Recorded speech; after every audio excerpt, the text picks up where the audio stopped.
그래, 함께 하나님 아버지의 말씀 읽고 말씀 나누도록 하죠. 말씀은 요한복음 20장 19절부터 23절입니다. 요한복음 20장 19절에서 23절. 짧은 구절이니까 우리 한 목소리로 같이 읽습니다. 요한복음 20장 19절부터 23절입니다. 자, 같이 읽습니다. 시작. 이날 곧 안식 후 첫날 저녁 때에 제자들이 유대인들을 두려워하여 모인 곳의 문들을 닫았더니 예수께서 오사 가운데 서서 이르시되 너희에게 평강이 있을지어다. 이 말씀을 하시고 손과 옆구리를 보이시니 제자들이 주를 보고 기뻐하더라. 예수께서 또 이르시되 너희에게 평강이 있을지어다. 아버지께서 나를 보내신 것 같이 나도 너희를 보내노라. 이 말씀을 하시고 그들을 향하여 숨을 내쉬며 이르시되 성령을 받으라. 너희가 누구의 죄든지 사하면 사하여 줄 것이요 누구의 죄든지 그대로 두면 그대로 있으리라 하시니라. 아멘. 퀴즈 하나 낼까요? 우리 부활의 주님을 맨 처음 만난 사람이 누굴까요? 막달라 마리아. 잘 아시네요. 예, 바로 막달라 마리아입니다. 왜 막달라 마리아가? 물론 이름이 좀 이상하죠. 막 달라고 하는 그런 이름처럼. 왜 이 막달라 마리아가 주님을 처음 만나게 되었을까? 혹시 한번 생각을 해보셨나요? 이 막달라 마리아는 인생의 제일 비참한 여인이었습니다. 사실 얼마나 마음속에 한이 많고 얼마나 저주에 찬 인생에 자기의 영혼을 팔았으면 7 귀신이 들어와서 있었겠습니까? 우리는 보통 이 귀신이 들어온 그러한 상태를 보면 지극히 핍박을 받았거나 심리적으로 정신적으로 지극히 고통 가운데 놓여서 불안 증세에 있거나 또는 어떤 지극한 어떤 악한 일들에 자기의 영혼을 팔아버린 그런 상태 속에 귀신이 들리는 경우들이 가끔 있는 것을 봅니다. 이 여인의 생애의 그 전의 이야기는 우리가 도무지 알지를 못합니다. 뭘 했는지 어떻게 살았는지 단지 우리가 아는 것은 대단히 비참한 여인이었다는 것만 압니다. 그런데 이 여인이 예수님을 만나서 귀신이 나가고 완전히 새로운 사람으로 변하게 되었습니다. 그때부터 예수님을 따라다녔고 예수님께서 십자가에 못 박히시던 그때에도 그 자리에 있었고 거기에 있었고 또 예수님께서 십자가에서 내려와서 무덤에 갈 그때에도 거기에 있었고 또 예수님께서 부활하시던 날 바로 그 새벽에 예수님께 향품을 바르기 위해서 갔던 거기에도 바로 이 마리아가 있었습니다. 마리아는 예수님 곁을 떠나지 않고 늘 있었던 사람이었습니다. 마리아가 예수님 찾아가서 빈 무덤에 들어갔더니 무덤에서 2 청년이 있어서 2 청년이 마리아에게 이렇게 얘기를 합니다. 주님 살아나셨다고. 그러나 마리아는 그 말을 믿을 수가 없었기 때문에 그야말로 두려움 가운데 그가 돌아서 나올 때 어떤 사람이 그에게 물어봅니다. 왜 우느냐? 그리고 누구를 찾느냐? 그러자 마리아가 대답을 합니다. 그 상대방이 동산지기인 줄 알고 내가 예수님의 시체를 찾고 있습니다. 그러자 예수님께서 마리아야, 마리아야. 그러자 드디어 마리아의 눈이 떠서 라보니여 라고 하면서 주님을 만나는 장면이 오늘 20장 앞부분에 등장을 합니다. 오늘 이 이야기를 쭉 보면은 마리아는 예수님을 만난 다음부터 항상 거기에 있었습니다. 그건 뭘 의미할까요? 마리아는 예수님을 향하여 항상 마음이 열려져 있었던 여인이었고 예수님을 향한 열망의 사랑으로 살았던 여인이었습니다. 예수님이 그 여인에게 나타난 것이 전혀 이상하지가 않습니다. 왜? 열려져 있는 사람에게 주님은 맨 먼저 나타나셨던 것이죠. 그런데 우리가 마태복음 20장을 보면 이 나타났던 장면 가운데 대화가 대략 이렇게 진행이 되지만 그때 주님께서 마리아야 라고 얘기한 그 어느 순간인가는 주님께서 아마 첨가하신, 오늘 본문에 나와 있는 이 요한복음에는 없지만 첨가하신 혹은 원래 있었던 내용이 있습니다. 그건 뭐냐면 평안하냐라는 말입니다. 평안하냐. 마태복음에는 마리아를 만나서 주님께서 말씀하신 것이 딱 이 한마디밖에 없습니다. 평안하냐. 그렇다면 우리가 이것을 재구성하면 처음 그 두 번 마리아와 예수님하고 대화 나눈 것은 그냥 놔두고 주님께서 마리아에게 처음 하신 말씀이 마리아야 라고 하는 말씀일 것이고, 그리고 라보니여 라고 얘기하자 주님께서 다시금 아마 그 반응으로 평안하냐 라고 말씀하셨을 것입니다. 그러자 마리아는 예수님을 그대로 믿어버렸습니다. 그냥 받아들였습니다. 마리아는 유대인을 두려워하지 않았습니다. 두려워했으면 새벽에 거기 오지도 않죠. 군병들이 지키고 있는 거기에 올 수도 없었죠. 마리아가 평안을 느끼지 못했던 단 한 가지 이유는 상실감. 예수님을 내 곁에 모시지 못한다는 상실감 때문에 그는 평안을 잃어버렸던 것입니다. 그러나 예수님을 찾고 나니까 이 모든 문제가 금세 해결된 것입니다. 그러나 오늘 이 본문의 제자들을 한번 보십시오. 제자들은 어떻게 해서 평안을 잃어버렸습니까? 그들이 평안을 잃어버린 이 시간을 한번 가만히 보시면 의외인 것을 알 수가 있습니다. 이때가 언제인가요? 이날은 언제인가요? 본문의 이날 곧 안식 후 첫날, 예수님 부활하신 바로 이 주일날 아침 새벽, 그 시간이 지난 다음 어느 때가 되었습니까? 어느 때가 되었습니까? 이 본문 지금 19절을 얘기합니다. 저녁 때입니다. 그러면 예수님 부활하신 이후로부터 이 저녁 때까지는 몇 시간이 흘렀습니까? 대략 9시간? 한 12시간은 흐르지 않았겠었어요? 그렇죠. 새벽 5시쯤 예수님이 부활하셨다면 미명이니까. 그렇다면 저녁 시간까지, 그들이 저녁 먹을 시간까지 하면 대여섯 시간이니까 오전 5시부터 저녁 5시까지만 합치더라도 12시간이라는 시간이 흘렀는데 제자들은 예수님의 부활을 경험하고 있을까요? 아닐까요? 전혀 못하고 있습니다. 오늘 본문에 보면은 이날 곧 안식 후 첫날 저녁 때에 제자들이 유대인들을 두려워하여 라고 오늘 본문에 나와 있습니다. 마리아는 유대인들을 두려워하지 않았지만 제자들은 남자인데도 예수님을 3년 따라다녔는데도 막달라 마리아는 짧게 만났는데도 오히려 반대되는 상황을 우리들에게 보여주고 있습니다. 제자들은 너무 두려워서 오늘 본문에 있는 것처럼 꼭꼭 문을 닫고 두려움 가운데 머물러 있었습니다. 왜 그럴까요? 오늘 본문에 나와 있는 이유를 찾자면 분명히 유대인들을 두려워하여 라고 되어 있습니다. 맞습니다. 유대인들 두려워했습니다. 그들의 위협이 두려웠습니다. 우리도 예수님처럼 잡혀갈까 두려웠습니다. 그러나 이 두려움이 단지 그것뿐이었을까요? 그것뿐은 아니었을 거라는 생각을 해봅니다. 여러분, 사람이 두려운 것은 왜 두렵냐면 자기가 이제까지 살아왔던 근거가 사라지면 두렵습니다. 내가 믿어왔던 대상이 죽어버린다든가, 내가 의지했던 재산이 없어져 버린다든가, 내가 이제까지 신념이라고 믿어왔던 어떤 닥트린이나 신념이 거짓으로 판명이 된다든가, 내가 이제까지 추구해왔던 어떤 단체의 소속감이 완전히 무너져 버린다든가, 이러면 우리는 절망하고 두려워합니다. 목표가 사라지니까.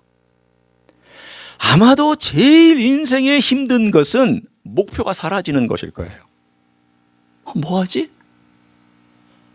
우리가 그렇게 믿고 따라왔던 예수님은 죽으시고, 아니 소문만 무성하지, 아니 여인들은 와가지고 쓸데없는 얘기를 했었지. 아마 이렇게 얘기했을 거예요. 제가 지금 표현이 조금 과하다고 생각하시죠? 아마 분명히 이렇게 얘기했을 거예요. 그 쓸데없는 얘기들 여인들이 와서 한다고 아마 그렇게 얘기했을 거예요. 마음은 공허하고 목표는 사라지고 바깥에 있는 유대인들의 위협은 기세등등하고 모든 조건들이 이 제자들로 하여금 함몰되어서 그냥 구렁텅이에 빠져있는 그러한 마음의 상태를 그대로 대변해주고 있는 것이 두려워하여라고 하는 단어입니다. 그러나 그것을 더 잘 얘기해주고 있는 단어의 표현이 있는데 그게 바로 무엇이냐면 모인 곳들의 문들을 닫았더니 라고 하는 표현입니다. 여러분, 문을 닫으면 안전할까요? 마음은 좀 안전하겠죠. 그렇죠? 문을 열어놓고 있는 것보다는 문을 닫고 있으면 안전하겠죠. 그것도 꼭꼭 닫으면 안전하겠죠. 빗장을 한 3개쯤 갖다 쳐놓으면 더 안전하겠죠. 그러나 빗장을 3개쯤 쳐놓으면 나도 갇힙니다. 나는 조금 안전한 것을 느낄지 몰라도 내 소망도 그 안에 딱 갇혀버립니다. 그리고는 그 문들을 의지해서 안전을 유지하려고 애를 씁니다. 내가 닫아놨으니까 안전할 거야. 우리가 꼭꼭 닫아놨으니까 염려하지 않아도 될 거야. 여러분, 인생에 오늘 본문에 있는 이 문들처럼 내가 의지하고 내가 공급하고 내가 확실히 안전하다고 염려하지 말라라고 하면서 닫아놨던 그런 문들이 어떤 문들이 있을까요? 우리 인생에는 아마 그런 분들이 많을 거예요. 어떤 경우에는 내가 제공했던 어떤 지식이나 물질이나 또는 사회 보장이나 보험이나 또는 건강이라고 생각하는 것들로 내가 어쩌면 문들을 잘 마련해서 안전하다고 여기는 것들이 있을 수 있습니다. 1961년의 이야기입니다. 텍사스에 가면 갤베스톤이라고 하는 도시가 있습니다. 오래된 도시예요. 저도 텍사스 달라스에서 공부할 때 한 7시간인가 달려서 갤베스톤에 놀러 갔던 적이 있던 그런 도시예요. 옛날에는 상당히 번화했던 도시지만 지금은 그렇게 휴스톤에 밀려서 조그마한 도시, 해안 도시에 불과한 그런 도시예요. 그러나 옛날 1800년도 말부터 1900년도 한 중반까지 그리고 그 이후에 카지노 산업이라든가 이런 걸 통해 가지고 관광 산업으로 먹고 살았던 그 도시가 있는데 거기에 호텔에 하나가 유명한 호텔이 있습니다. 1961년에 허리케인이 거기를 덮쳤습니다. 멕시코만에서 허리케인이 덮칠 때 그 호텔에서 이런 광고를 했습니다. 우리 호텔은 안전합니다. 만약 여러분이 스펙타클한 그러한 허리케인의 파도의 모습을 보고 싶다면 우리 호텔 2층으로 오십시오. 우리 호텔 2층은 아주 튼튼한 유리로 아주 멋지게 마련을 해놨으니까 여러분이 2층에서 바에서 칵테일을 마시면서 여러분은 그 멋진 파도가 휘몰아치는 광경을 보실 수 있습니다. 광고를 했습니다.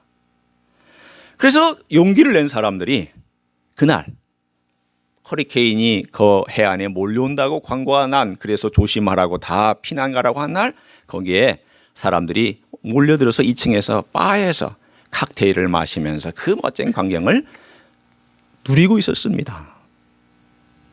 그런데 바람이 가장 강력한 바람이 그 어느 순간인가 콱 이 건물을 쳤는데 이 건물이 흔들림이 없었습니다. 문제는 어디에 있었냐면 이 건물을 치고 지나가는데 바로 뒤에서 진공 상태가 일어나는 바람에 뒤가 깨져 나가버리고 말았습니다. 앞은 안전한데 뒤가 깨져 나가는 바람에 앞에 있는 유리창도 다 휩쓸려 지나가면서 그 큰 파도에 그 2층의 바에서 구경하던 모든 사람들이 다 휩쓸려 쓸려가 버리고 말았습니다. 이 사건을 두고 인간의 오만이 빚은 사건이었더라고 얘기를 합니다. 이 세상에 안전한 게 있을까요? 두꺼운 유리로 내가 해놨고 안전한 곳에 세이프하다고 내가 마련해놨던 이 모든 것들이 이 세상에 안전한 것은 아무것도 없습니다. 솔로몬이 그렇게 꼭꼭 모든 군대와 모든 보물을 안전하게 보관했지만 다 빼앗겼습니다. 그것도 바로 자기 다음 때에 빼앗깁니다. 세상에 안전한 거 아무것도 없습니다. 내가 문을 닫아놓은들 안전할까요? 내가 문을 10겹을 닫아놓은들 안전할까요? 10겹 닫아놓으면 아마 빠져나가지도 못하고 내가 그 안에서 굶어 죽을 것 같아요. 우리 인생이 그래요. 나는 안전하다고 생각하지만 오히려 그 안전한 게 나를 옥죄고 나의 생명을 갉아먹는 것이 되고 말죠. 오늘 이 제자들의 모습이 바로 그런 모습입니다. 부활하셨는데 이미 부활한 아침 지나고 점심 지나고 오후 지나고 3시 지나고 4시 지나고 저녁 때가 됐는데도 아니 아무리 여인들이 얘기를 해도 너나 믿으라고 우리는 못 믿겠다고. 바로 그 순간에 오늘 본문에 꼭꼭 닫힌 문을 통과하여 주님께서 어떻게 나타나셨는지를 본문은 말씀하고 있습니다. 자, 함께 보십시오.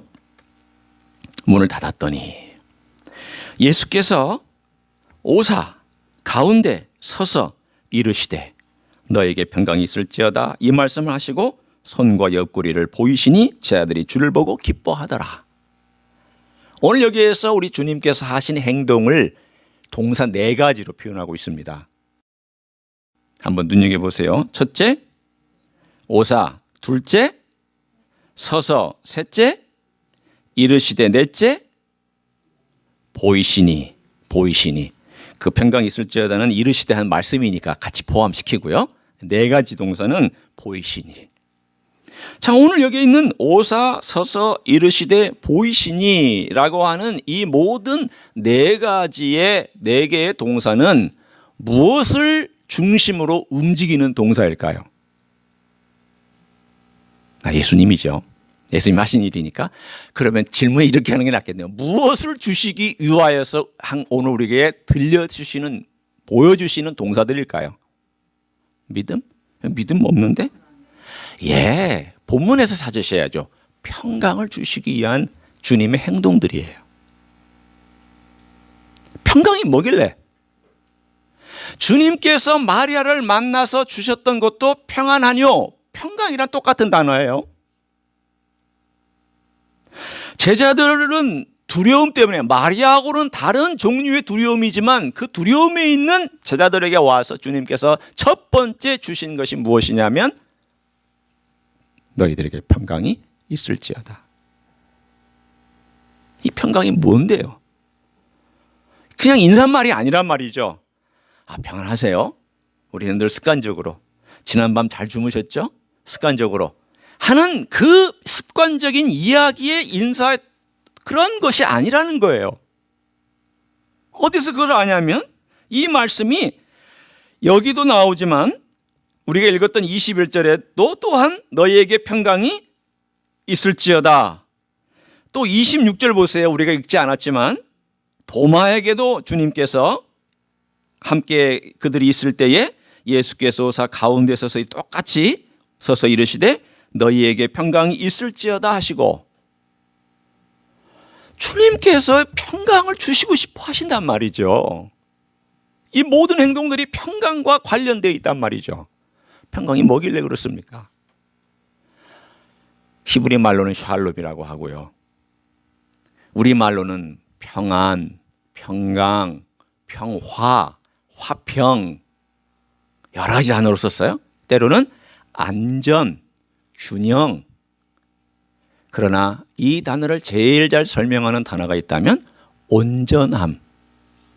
또 하나는 부족함이 없음. 이 단어예요. 이 두 단어가 평강을 제일 잘 설명해 줍니다.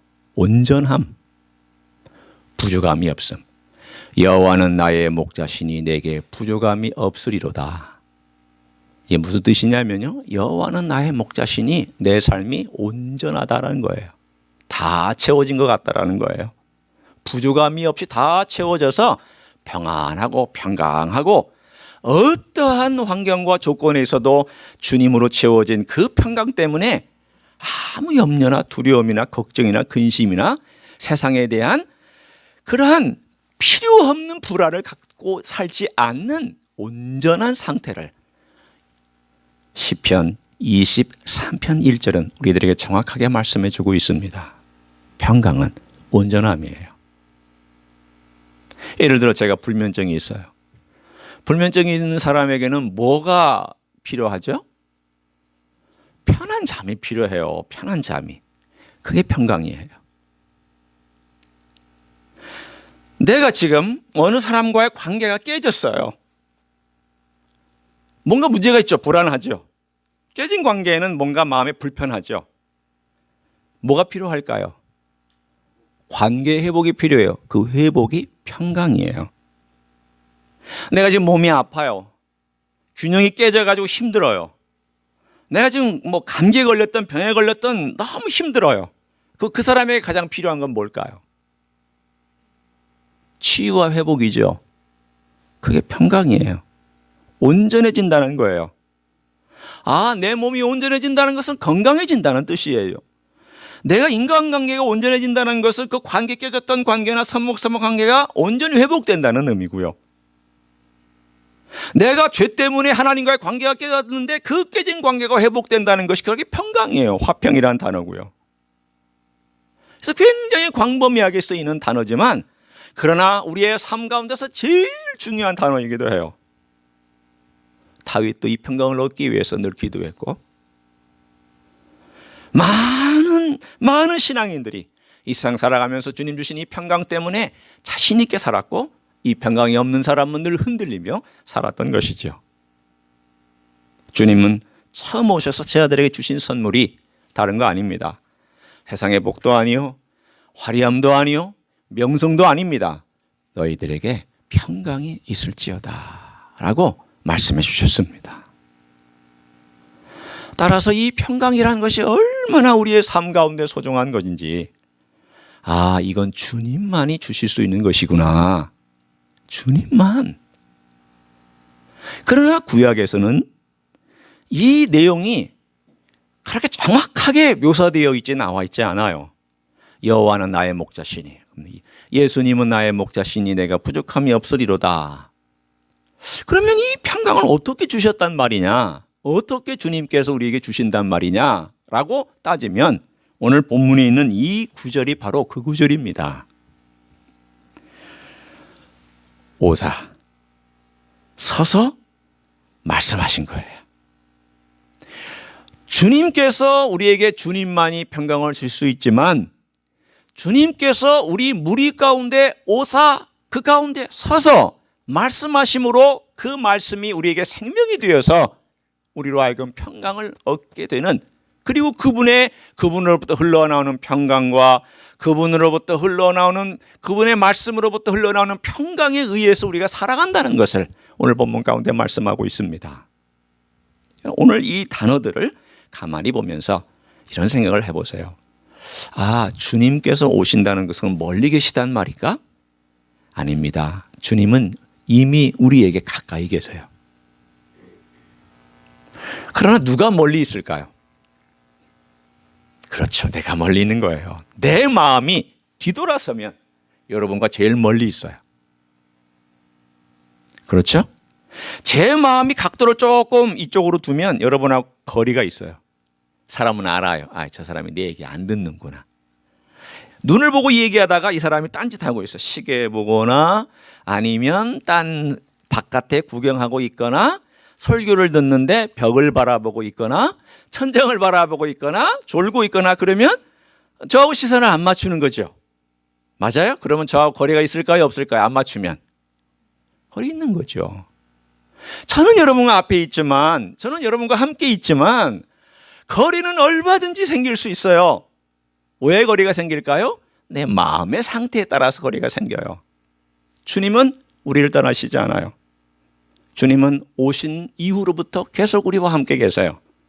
그러나 내 마음이 뒤돌아서면 주님과 너무 멀고, 주님께 집중 안 하면 각도가 생겨서 그 각도만큼 세상을 따라가고, 내가 주님 안 바라보고 땅 바라보고 있으면 땅에 있는 것들 때문에 내 관심이 땅을 쫓아가게 되어 있어요.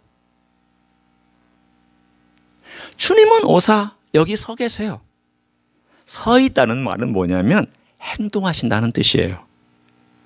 서 있다라는 것은 주님께서 언제든지 도우실 수 있다라는 것을 말해요. 스데반이 순교당하던 그 순간에 하늘의 보좌에 앉아 계셨던 주님께서 서서 계셨다라고, 주님께서 서 계신 것을 내가 보는도다라고 얘기하고 있는 스데반의 이야기는 뭐냐면 주님께서 언제든지 행동하실 수 있다라는 주님의 응원과 주님의 지지와 주님께서 내가 너와 함께한다라고 하는 그 강력한 메시지를 서 있다는 표현으로 보여주고 있는 것입니다. 주님이 무리 가운데 서 있다는 것은 내가 너희를 돕기 위해서 여기에 있다는 거예요. 앉아 계신 것은 통치예요. 서 계신 것은 도와주시는 행동을 의미해요. 주님께서 여기 서 계셔서 내가 언제든지 너를 도울 수 있다, 내가 언제든지 너에게 명령할 수 있고 내가 언제든지 너와 함께 할 수 있다라고 하는 강력한 메시지를 오늘 제자들의 두려움 가운데 있었던 그들에게 오셔서 주님 말씀하고 계신 거예요. 그것도 어떤 주님일까요? 어떤 주님이어야 될까요? 죄와 죽음과 사탄과 어둠을 그의 몸으로 직접 대가를 지불하고 이기신 분이 우리를 제일 잘 도울 수 있습니다. 여러분을 제일 잘 도울 수 있는 사람은 나하고 같은 형편에 있는 사람이에요. 그래서 옛날에 우리 말에도 양해하고 들으세요. 과부의 사정 과부가 잘한다고 그랬어요. 왜냐하면 당해보지 않으면 몰라요. 암 환자가 암 환자를 잘 이해해요. 왜냐하면 당해봤기 때문에 그래요. 하나님께서 하늘에서 계셔서 내가 너희를 사랑한다 해도 사람들이 잘 안 들어요. 왜? 하나님이시잖아요. 하나님은 능력이 많으시잖아요. 하나님은 크신 분이잖아요. 하나님은 모든 걸 다 하실 수 있는 분이잖아요. 그러면 인간은 거리둘 수 있어요. 그러나 이 땅에 오셔서 인간으로 오늘 본문에 주님께서 보여주신 메시지가 있어요. 손과 옆구리를 보여주셨어요. 이것은 주님께서 살아나셨다라는 것을 보여주시기 위함도 있지만, 그러나 한꺼풀 더 벗기고 들어가면 무슨 뜻일까요? 내가 너희들의 죄와 너희들의 허물과 너희들의 가지고 있었던 악함 때문에 오늘 여기에 이 대가를 지불한 증거를 보아라. 내가 이겼다. 그러나 그 흔적을 갖고 있다. 여러분, 흔적을 갖고 있는 것은 이긴 것을 오히려 우리에다 극대화시켜주고 있습니다. 왜 그러냐면 그 놀라우신 주님의 승리가 내 안에서 봄으로써 더 확인되기 때문입니다. 오늘 여기 나와 있는 주님께서 손과 옆구리를 보이신, 저는 한번 상상을 해봤어요. 옛날 옷은요 통짜로 짭니다. 그러면 주님께서 옆구리를 보여주시려면 어떻게 하셨을까요? 치마를 입으신 분들이 더 잘 이해하실 거예요. 남자들은 이거 잘 이해 못해요. 이게 뭐지? 이게 뭘까? 이 우통 부서져 치고, 저도 여기 이렇게 수술 자국이 있어요. 이거 언젠가 한번 제가 아이들한테 한번 봐라, 아빠가 어떤 큰 수술 받았는지. 그래서 보여준 적이 있어요. 그러니까 우통만 이렇게 걷어 올리면 돼요. 그런데 통짜로 치마같이 입은 그 옷을 제 아들에게 어떻게 했었어야만 옆구리를 보여줬을까요? 이렇게 걷어 올려서 보여주신 거예요. 얼마나 좀 우스웠을까요? 아니, 점잖은 예수님께서, 그것도 부활하신 예수님께서, 아니 신성한 예수님께서, 하늘의 왕이신 예수님께서 그 제 아들 앞에서 그거 사실로 확인을 시켜주시려고 그거 그냥 꾸역꾸역 올려가지고 옷 올려가지고 여기까지 올리신 다음에 봐라, 내가 너희를 위해서 이렇게 창자국 여기 보이지 않느냐, 네 죄 때문에 그런 거 아니냐. 여러분, 대가를 지불하고 이 땅 위에서 우리를 위해서 기꺼이 그 길을 걸어가신 그 목자, 요한복음 10장에 말씀하시기를 내가 선한 목자라. 양들을 위해서 목숨을 버리노라. 스스로 목숨을 버리셔서 창을 맞으시고 못자국을 보여주신 주님께서 그분만이 줄 수 있는 진정한 평강이 이 세상의 죄를 이길 수 있는 평강인 줄로 믿습니다. 다른 것은 죄를 이기지 못해요. 다른 것은 어둠을 이기지 못해요. 다른 것은 다 불안해요. 다른 것은 다 무너져요. 그러나 무너지지 않는 든든함. 왜? 죽음을도 이기고 승리하셨고 죄도 이기고 승리하셨고 사탄의 권세도 이기고 승리하셨으니까 무너질 수가 없죠. 누가 무너뜨리겠어요? 이 세상에 있는 가장 강력한 힘은 사탄인데 그 사탄조차도 주님께서는 강력하게 심판하시고 부활하셔서 승리하셨는데 누가 건들 수 있냐 말이에요. 아무도 건들 수 없습니다. 이런 부활의 주님이 우리 안에 계셔서 오사 서서 말씀하시고 보여주시는데 얼마나 기뻐했는지 본문에 나와 있잖아요. 기뻐하더라.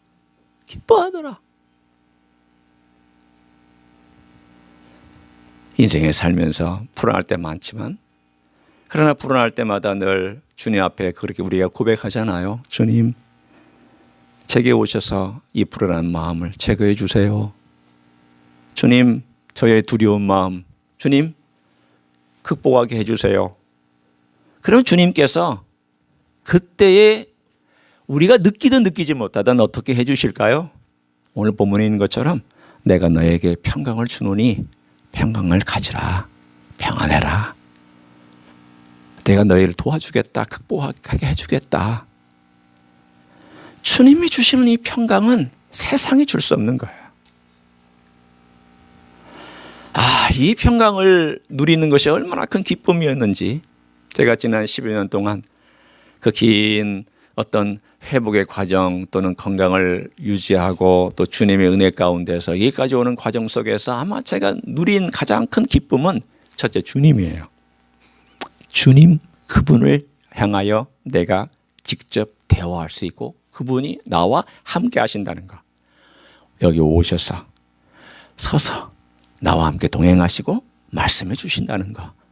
이 너무너무 놀라운 축복이었고요. 두 번째는 그분이 주시는 평강이에요. 두렵다가도 주님 묵상하고 주님 바라보면 이 두려움이 쓱 내려가요. 왜? 두려움보다 큰 평강이 내게 찾아오니까. 불안하다가도 미래에 대한 불확실과 또는 건강에 대한 불확실 때문에 불안하다가도 주님께서 저와 함께 하심을 제가 믿고 주님 바라봅니다. 다시금 눈을 맞춥니다. 그러면 주님께서 내 안에 평강을 불어넣어 주세요. 주님이 주시는 평강만이 진짜 평강이에요. 오늘 여기 나와 있는 이 평강은 주님 말씀으로 불어넣어 주셨어요. 그에 대한 내용의 병행이 나와 있어요. 어디에 있느냐 하면 여러분 이제 그 다음 보시면 제가 그 다음은 뭐 설교를 오래 하지 않을 거예요. 왜냐하면 중요한 핵심은 평강이니까. 평강 다음에 21절에 보면은 그들을 보내는 사명을 회복시켜 주시죠. 그리고 나서 22절에 평강과 똑같은 명령형으로 나와 있는 게 있어요. 그게 뭘까요? 성령을 받으라예요. 왜 그러냐면 주님께서 우리에게 주시는 이 평강이 성령님으로 말미암아 우리 가운데 그 원동력에 대해서 계속 나온다는 것을 말씀하고 있는 거예요. 내가 주님께 초점을 맞추는 순간 내 안에서 누가 움직이기 시작할까요? 성령께서 움직이세요. 성령님을 움직이시는 방법은 간단해요. 비밀 하나 알려드릴까요? 예수님 바라보시면 돼요. 여러분이 예수님 바라보고 예수님께 초점을 맞추면 성령께서 내 안에서 자동적으로 강력하게 움직이게 되어 있어요. 왜?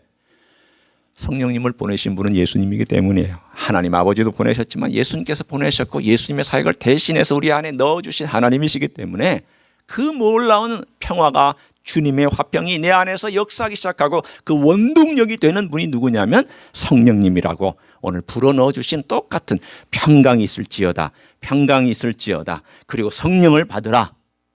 다 평강을 주시기 위한 주님의 놀라운 약속이기 때문입니다. 함께 우리가 이제 마지막 결론을 제가 맺기를 원합니다. 시편 46편을 한번 가서 보도록 하겠습니다. 저는 이 시편 46편을 오늘 본문의 말씀과 같이 이렇게 쭉 연결해서 묵상하면서 참 은혜가 됐어요. 늘 제가 좋아하는 시편 중에 하나지만 LA 살면 여러분이 이 시편을 좋아하셔야만 할 거예요. 왜 시편을 이 시편을 좋아하셔야만 하냐면 지진 때에 이 시편을 읽으면 딱 좋거든요. 그리고 이 사실이 역사적인 배경이 지진이 일어났던 것을 배경으로 하고 있어요. 그러니까 LA에 살면 시편 46편은 기본적으로 외우고 있어야 되겠구나. 빨리 찾아서 흔들릴 때 시편 46편 딱 하고 찾아서 읽으면 마음에 안정이 되실 거예요. 제가 오늘 좋은 거 하나 알려드립니다. 네, 근데 거기에 4절을 한번 보세요. 4절과 5절. 1절, 2절, 3절을 제가 건너갑니다. 한 시내가 있으나니 흘러 하나님의 성 곧 지존하신 이의 성수를 기쁘게 하도다. 하나님이 그 성중에 계심에 성이 흔들리지 아니할 것이라. 새벽에 하나님이 도우시리로다. 이게 무슨 뜻일까요?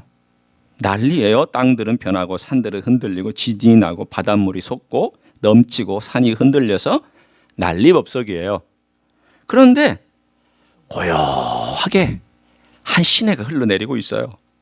어디에서 흘러내리냐면 하나님의 성소에서 흘러내려요. 그리고 온 성도 흘러내리는 그 시냇물 때문에 아주 기쁨이 충만해요. 흔들리지 않아요. 왜 흔들리지 않냐면 하나님이 계시기 때문이기도 하지만 그 시냇물이 또한 흘러내리기 때문이기도 해요. 이 시냇물이 뭘까요? 바로 우리 주님의 생명과 평강이에요. 제가 이렇게 바꿔 읽을 테니까 여러분 한번 들어보세요.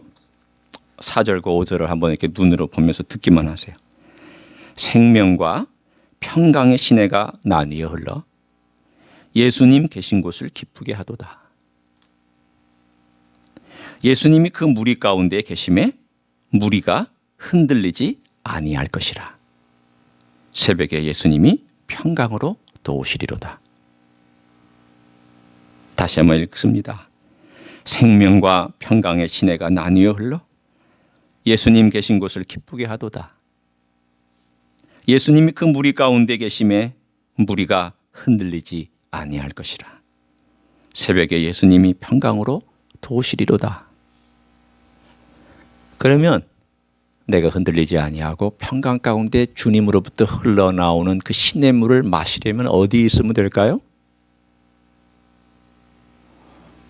그 성소에 있으면 돼요. 그 성에 있으면 돼요.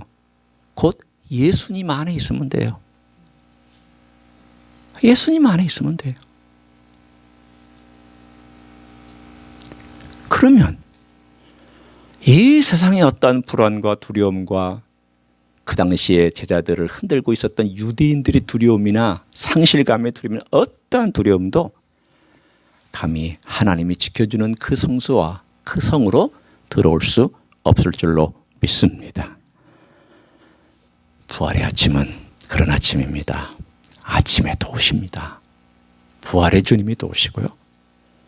십자가의 고난을 통과한 주님이 도우시고 죄와 사망과 어둠의 권세를 이기신 주님이 우리를 도우시고 그 도움은 말씀 한가운데서 인사말이 아니라 진짜 능력의 말씀으로 그분의 말씀 때문에 내 삶이 때론 뒤집어지고 때로는 잠잠해지고 때로는 요동치다가도 가라앉고 깨졌던 것이 회복되고 불안하던 것이 안정감을 얻고